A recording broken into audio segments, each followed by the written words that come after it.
I would keep it out. Keep out your notes, yeah. Oh, okay. What do you want to... I don't have any, like, Ziploc baggies or anything.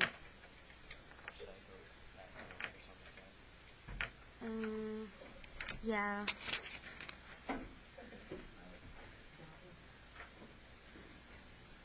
Weirdly enough, you're my third person to have that happen just in the last 3 days.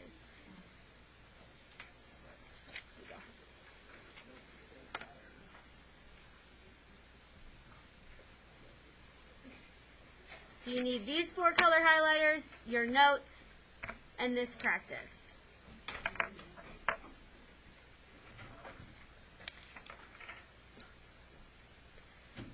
Okay, first thing I want you to do is at the top I want you to write your name so that if you lose this, I know who to get it back to. And then I also want you to write sample. Okay? You are going to use this to study with for conflicting viewpoint quizzes. Not this one only. You'll have a couple practices to use. But this is what you would use to prepare for any quiz or test that you have over conflicting viewpoints. Okay?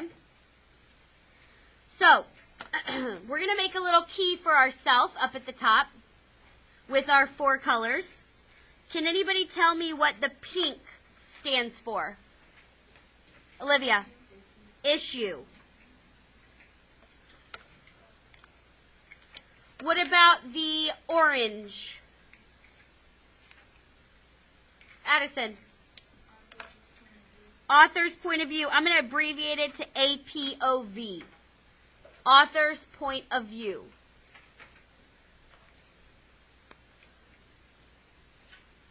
What about yellow? Olivia. Conflicting viewpoint. Very good. So I'm going to abbreviate that to CV.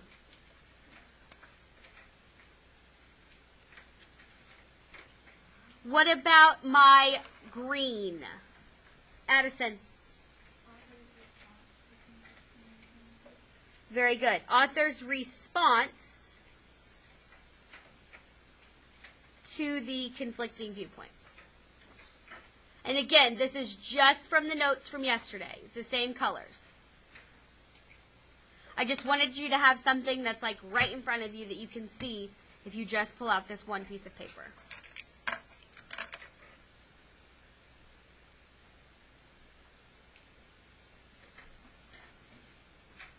Okay, what do you think we're going to be looking at, or what issue do you think is going to be discussed in this reading? Cash, what do you think? Are you stretching? Who discovered America? Very good. So that's what we're going to highlight in pink. I'm going to let you in on a little secret. Most of the time, your title, if you have one, is going to be the issue that's being discussed. Because, hello, that's how the author is introducing the reader to the topic. So, of course, they're going to use a title as the hook. Okay? We're going to get as far as we can through this reading. I'd like to at least get it highlighted for those 3 main things: author's point of view, conflicting viewpoint, and author's response, so that we can, tomorrow, go over how to answer the questions on the back. Okay? So, remember, we are looking for 3 things. The first thing we are looking for is what the author's viewpoint is on who discovered America. Okay? So keep that in your brain. You may find it ironic that the person I chose as having discovered America never really sailed anywhere important. During his lifetime, the man I chose almost never left his home country of Portugal. Today, no country bears this man's name. No debate on who really discovered America ends with this man being chosen. Yet to me, I strongly believe that Prince Henry the Navigator should be credited with discovering America. Yeah, back there. What do you think is the author's point of view on who discovered America? Addison.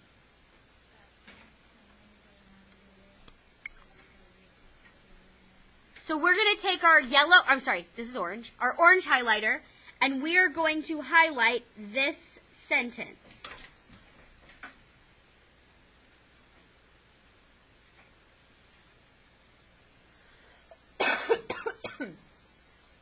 That is the author's viewpoint on who discovered America.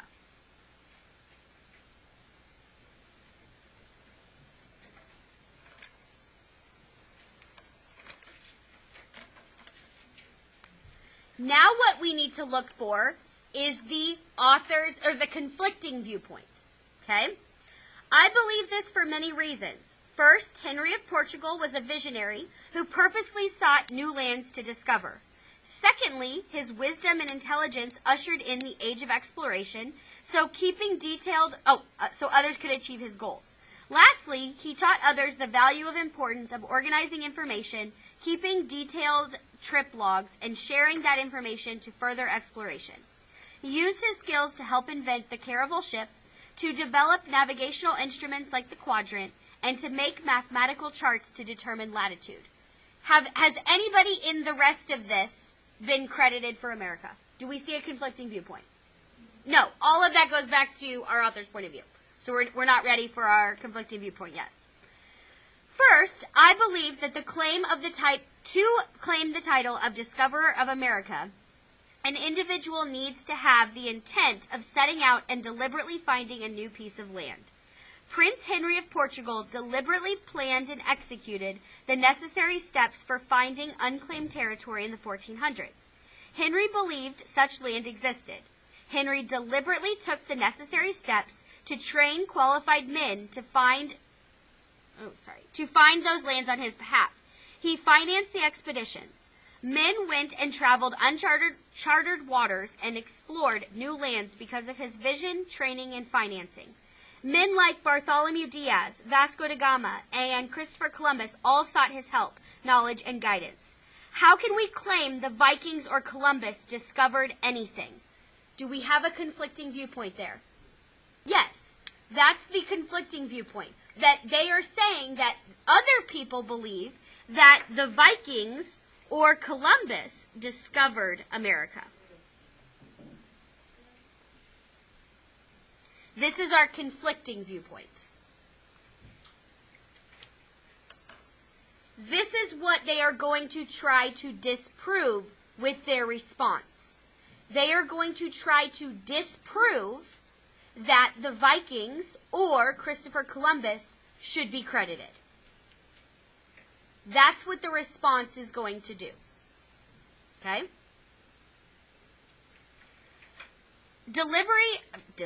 Discovery implies deliberate intent. Most of the European explorers happened upon America by accident when they were trying to find Asia. They do not earn the title of discoverer. Columbus never discovered where he was. He thought he was in the Indies. The Vikings left no permanent settlement behind. They cannot be credited with discovering America. Is that their response to disprove Columbus and Viking being the discoverers? Yes. So we're going to highlight those two sentences in green.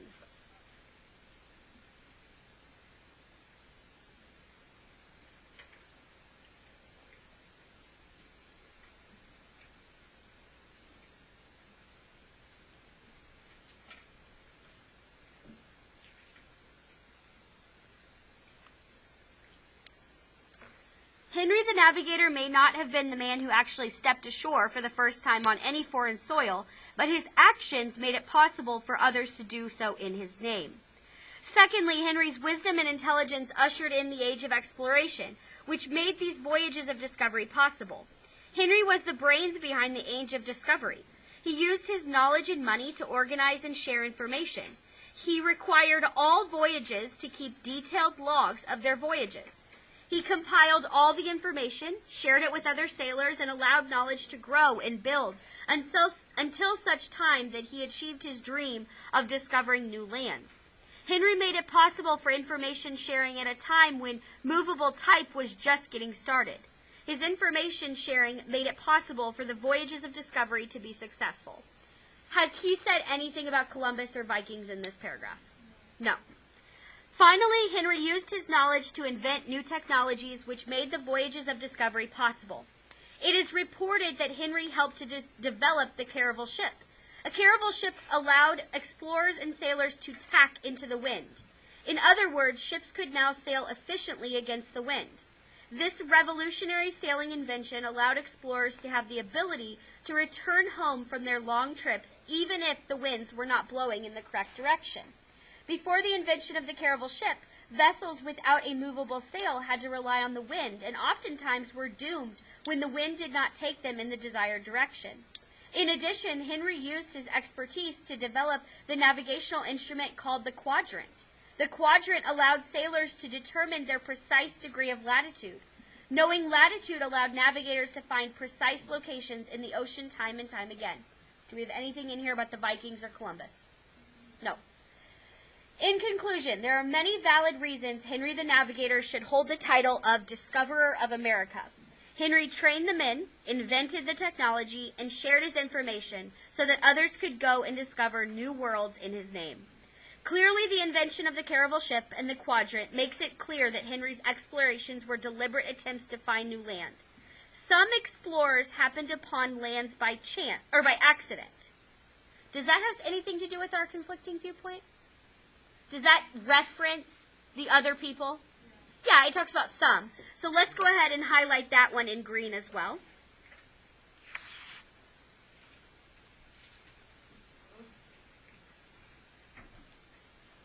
What about some explorers never knew where they were still? Some simply left and never returned. Does that, again, kind of reference those people? Yeah?